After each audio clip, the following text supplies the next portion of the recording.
On December 29th, President Biden signed a $1.7 trillion spending bill, which included the Secure Act 2.0. This legislation is leading to a lot of retirement changes, and so in today's episode, we're going to start the discussion about how the Secure Act 2.0 might impact you, but also talk about planning opportunities from some of the changes that have been made. Welcome to the Your Life, Your Money podcast with Scott Sierens, teaching you how to thrive in life, wealth, and retirement. Welcome to the Retirement Show, all about your life, your money, and your taxes. I'm your host, Scott Sierens, and my goal is to help you thrive in life, wealth, and retirement. Welcome back to another show, and in today's show, we're going to be talking about the Secure Act 2.0. On December 29th, President Biden signed a $1.7 trillion omnibus spending bill, and then part of that spending bill was the Secure Act 2.0. So today we're going to talk about what changes are coming to retirement plans, Roth IRAs, and folks, to be honest, there's a lot of changes. So this is just going to be part one of two-part podcast here because there's just a lot of things to go over, to talk about, and then the opportunities. So not only the changes, but what are the opportunities because of these changes, whether it be from a tax standpoint or retirement savings standpoint, and then how might these changes specifically impact you? So we've got a lot of great information. As I mentioned, today is part one of two parts. And if you like, there's a lot of what we're going to talk about here today is also going to be coming from a website that has a list of a lot of the different changes. So we're going to link to that in the show notes as well. So you can go to lifemoneyshow.com. Again, lifemoneyshow.com. Click on the show notes and we'll have a link to the website there. So that way you can go and if you wish to read it yourself.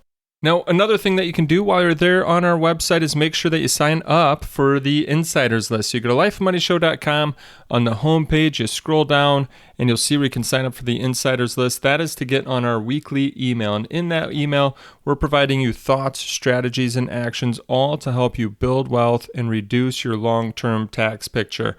Each week, you're going to get some emails with actions that might be specific to required distributions, specific to Roth conversions, or specific to how you can just reduce your long-term tax picture, keep more of your hard-earned money with you versus giving it to the IRS. So lifemoneyshow.com, scroll down, sign up for that Insiders List.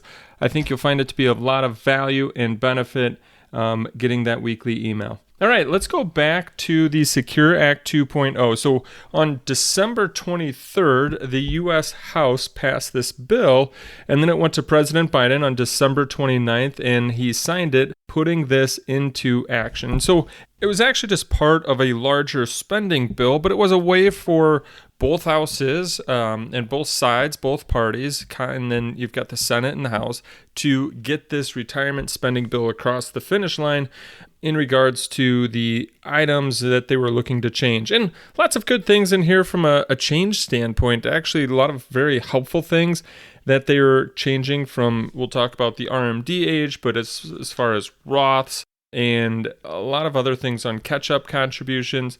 And so a lot of positive items when it comes to saving for retirement. Now, that's great. A lot of positive items there, saving for retirement. But the other part then is how do we take and utilize some of these items to our benefit or to help us reduce our long-term tax picture? And so that's what we're going to talk about as well. Not only just the changes, but what are the planning opportunities and how those might impact us. Now, you may remember Secure Act was, I'll call it 1.0, but the original Secure Act passed right at the end of 2019. So 3 years later, doing some updates to the original Secure Act. Now, one of the major things that you might remember from the original Secure Act is that it took out the stretch IRA.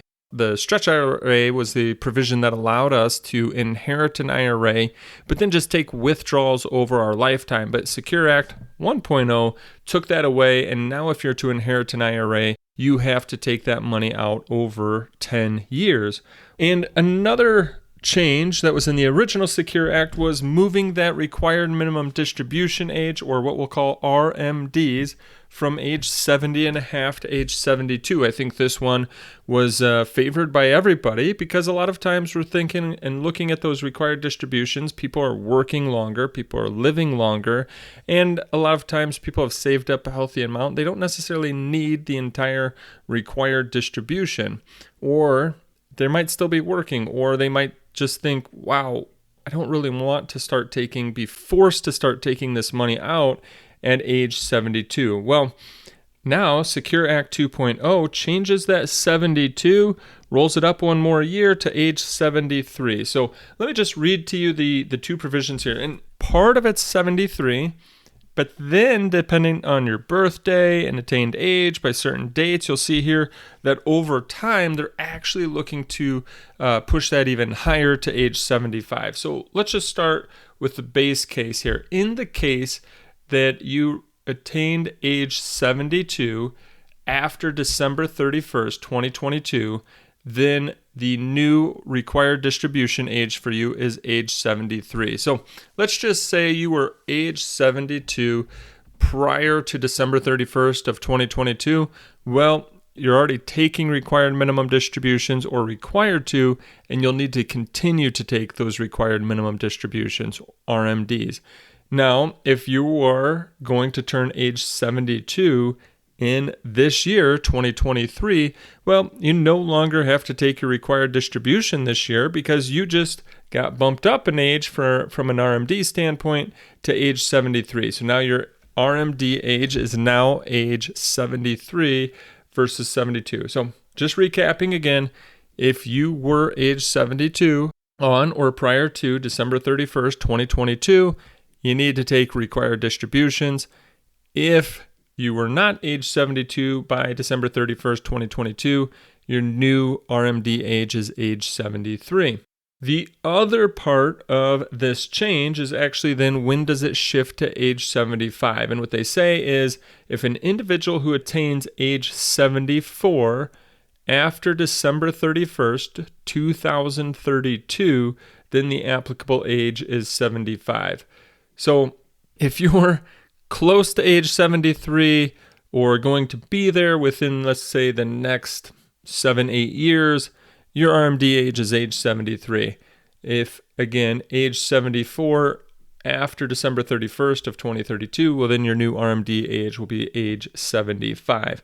Okay, there was a lot of just, I'll say, tongue twisters on the ages there. Hopefully you're able to catch on into your age and when you're taking required distributions. And let me just kind of go over a few Q&As about this, and then let's talk about the planning opportunities that are wrapped around it. So a few Q&As. I like these. I'm going to actually grab them right from the website. As I said, go to lifemoneyshow.com.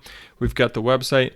What if you turned age 72 last year? Do you still need to take your RMD? Hopefully I already clarified that. Again, if you're age 72 in 2022, you've got to take your RMD. If you didn't do it in 2022, you still have till April of the following year to be able to take it. So if you turned 72 last year, you have until April of 2023 to take your required distribution. Same thing for those, even those that are turning 72 this year. Let's just say you're turning 72 in 2023. Well, now your new RMD age is age 73, meaning you won't have to take your RMD until age 20 or until year 2024. And like the example I just went over, you're going to have till April of the following year to take your first RMD. So you always have that until April of the following year to take that first RMD. Now just remember, if you delay it, right? So let's just say somebody that turned age 72 in 2022 said, oh, well, I don't want to take it this year. I'm going to delay it until 2023. And they're going to use that little provision there. They're going to wait until April of 2023 to take it. Well, not only do they have to take their age 72 RMD in 2023, they're going to have to take their age 73 RMD in 2023. So there can be pros and cons to pushing that RMD back, but just remember that if you push that first one back, if you use that little rule where you can wait till April of the following year for your first RMD, well then in that year that you wait till, you're going to have to take 2 RMDs. So hopefully that didn't lead you astray too far there. Remember, the main thing here is just the change of the age, but wanted to clarify a few things on that. So how do we, potentially use this to our advantage? Well, if you're already age 72, unfortunately, there's no way to use this rule to your potential advantage. But for those who are yet 72 and now your new RMD age is age 73, a few things that you can look at. It does give you another year to continue to use qualified charitable distributions. So that's an interesting thing to note. The QCD age, qualified charitable distributions, giving to a charity directly from your IRA, the age in which you can start those still stays at age 70 and a half. So you can start those qualified charitable distributions at age 70 and a half. Where does the benefit come in by doing that versus waiting until your RMD age? Well, by doing that, by giving those charitable deductions directly from your IRA, it reduces the amount or the value in your IRA, therefore helping you to reduce your required distributions when you do need to start taking them, whether that's age 73 or age 75, based on that future rule and when that will change. So there's one potential way to use this change to your advantage. Another is for a lot of people and for a lot of clients that we're helping out, one of the things that we're doing is timing out Roth conversions prior to when they have to take required distributions. Why would we want to do that? Well, doing those Roth conversions prior to your required distributions, it's going to take money out of your IRA bucket and it's going to put it into that Roth IRA bucket. Don't forget, you pay tax today. So anytime you're going to do a Roth conversion, you pay tax today on that money.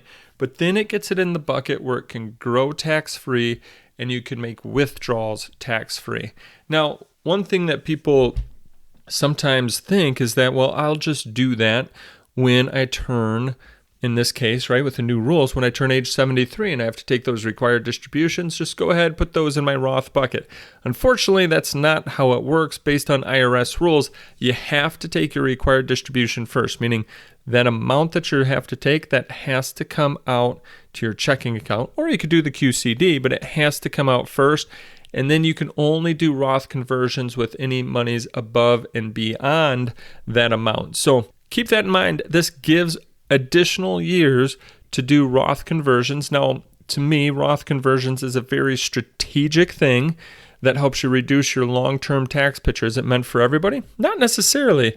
And so this is something that you want to not only visit with your financial professional about, but also your tax preparer. This is something that we go over with clients at the end of each and every year when we're doing our year-end planning and tax strategy meeting to see if a Roth conversion is a potential good fit for them and if it would help reduce their long-term tax bill. Because remember, once those RMDs start kicking in, and if you're getting growth in your account over time, the amount of those RMDs will most likely go up.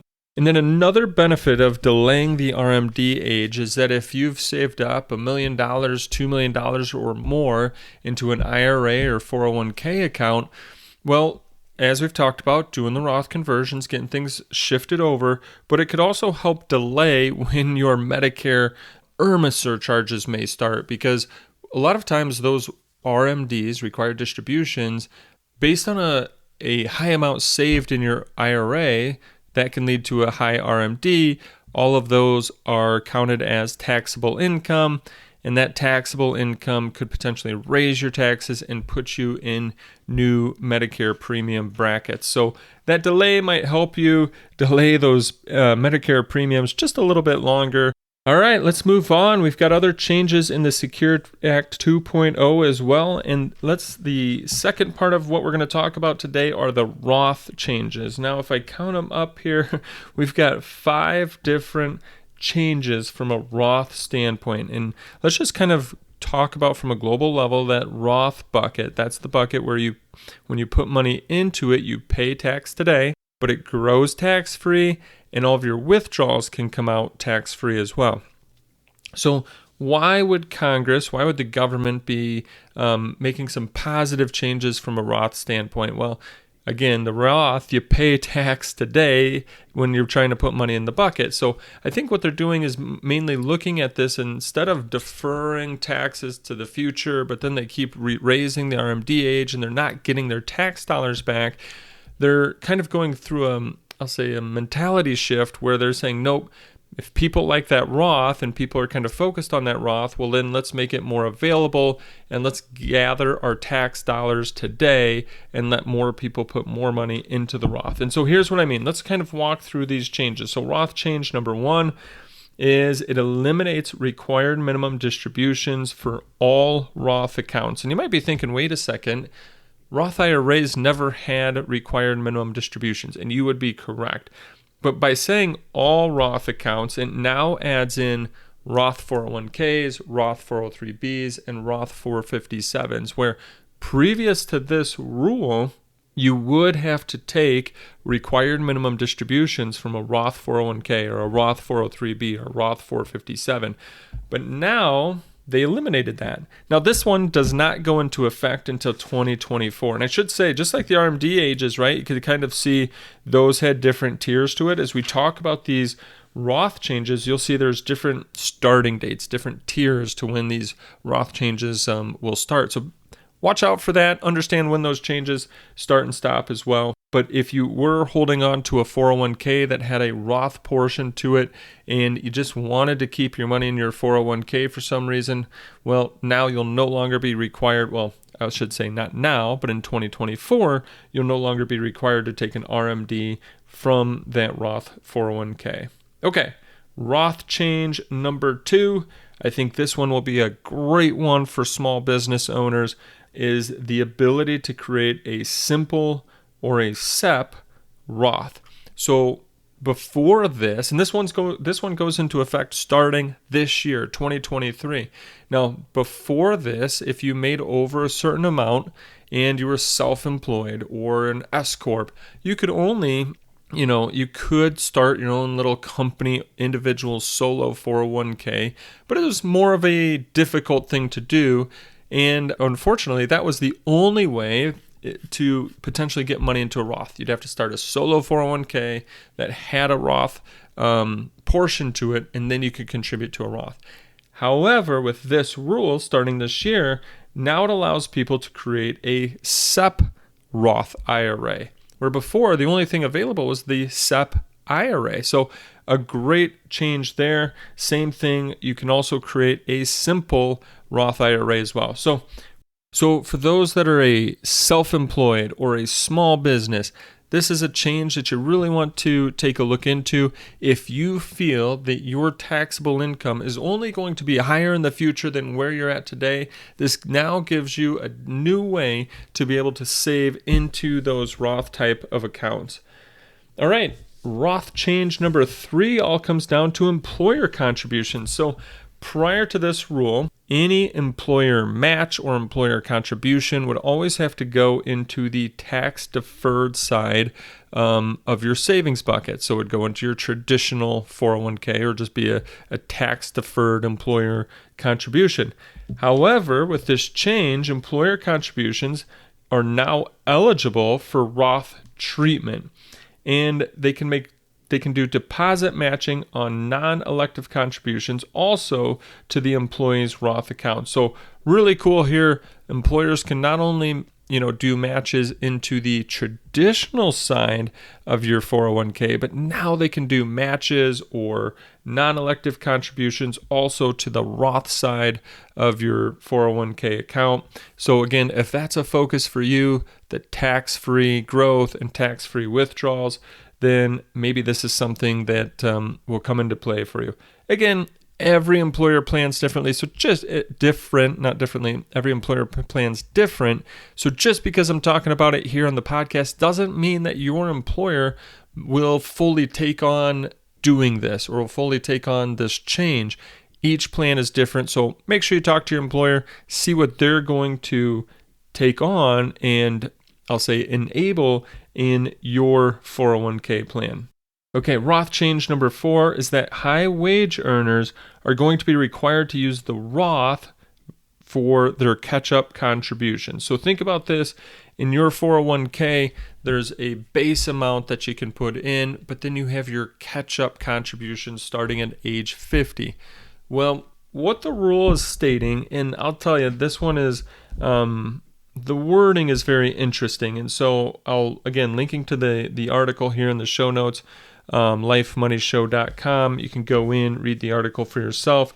But the wording is very interesting. So I have this feeling that there's going to be a lot of IRS clarifications that will need to come out on this one. But what it says is that if you have wages in excess of $145,000 per year, then your catch-up contributions have to go into the Roth account. Now, how could this impact you? Well, those catch-up contributions, if before this they were tax deferred, they were helping lower your tax liability. So if you were somebody in the high 20% tax brackets or in the 30% tax brackets, those catch-up contributions that you were making, well, you were deferring the taxes on them. You're actually getting a tax deduction for making those catch-up contributions. However, with this new rule, if you still want to put as much away as you can in your 401k or 403b or 457, so not only the base amount, but you want to make those catch-up contributions, well, now those catch-up contributions are actually going to get taxed. So if you are in those higher tax brackets, those catch-up contributions could get taxed at the upper 20% or in the 30%. And that's the main change. That's how this could potentially impact you. Now, what it's saying is that it's always going to be based on your previous year's wages. So if you made over $145,000 this year, that means next year's catch-up contributions will get the Roth classification, meaning that you'll have to pay tax on those. Some interesting wording. It says that it only applies to wages. So self-employed people, if you're making over $145,000 a year, you may not have to worry about this because all of that income everything that you're making is just considered income. But if you are then, let's say, an S Corp or C Corp and you're paying yourself a wage, then you'll have to kind of take a look at that. With all these rules, with all of these changes, again, not only talk to your tax preparer, talk to your financial professional, see and understand what really applies to you. Okay, so our last one here, I think that this is really interesting because I know a lot of times people stay away from contributing to 529 plans because if you don't use it for an educational purpose, well then there's potential penalties for taking the money out. You're going to get taxed on growth of the money. And so people sometimes, I'll say, steer away from those 529 plans is they don't want to run into the penalties. And what if my kid doesn't go to college? Or what if my grandkid doesn't go to college? Well, then the money's just sitting there and then there's the penalties of taking the money out. So this new change here with the Secure Act 2.0 could really help you think about maybe continuing to use those 529 plans. And what it's allowing is a 529 to Roth IRA transfer, and it's allowing it after 15 years. And let me just kind of explain that. So first off, this one starts in 2024, and it's allowing individuals to move some of their 529 plan money directly into a Roth IRA. And of course, there's many conditions around this. And some of the conditions include that the Roth IRA receiving the funds must be in the name of the beneficiary of the 529 plan. I think there's still some outstanding questions, meaning what if you change the beneficiary in the 529 plan? Do you then have to wait the 15 years again?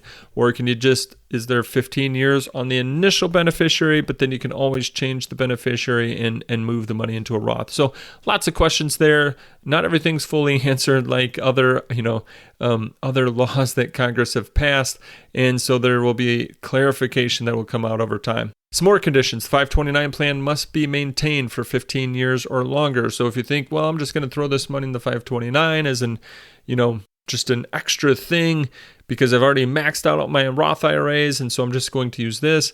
That's why they're saying it must be maintained for at least 15 years or longer. So you can't just put the money in, shift it over to a Roth IRA. Any contributions to the 529 plan within the last 5 years are ineligible to be moved to a Roth IRA. So you see, they're really trying to get it so you're not just kind of shifting money through a 529 to get into the Roth. And then another condition here is the maximum amount that can be moved from a 529 plan to a Roth IRA during an individual's lifetime is $35,000. So there you go. It's, a new rule, hoping that people will continue to utilize those 529 plans.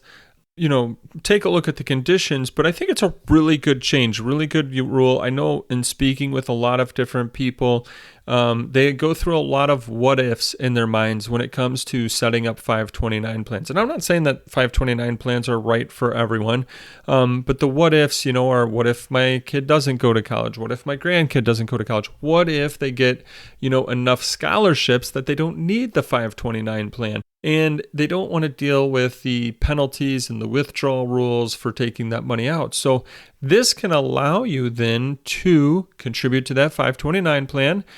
And if the money is not used, then that money would still go to the beneficiary and it would go into the Roth IRA. So continue to grow tax-free, and they can make tax-free withdrawals, not only for education, just it's in a Roth IRA now. So tax-free withdrawals as long as they meet all of the withdrawal requirements. So quite an interesting change there.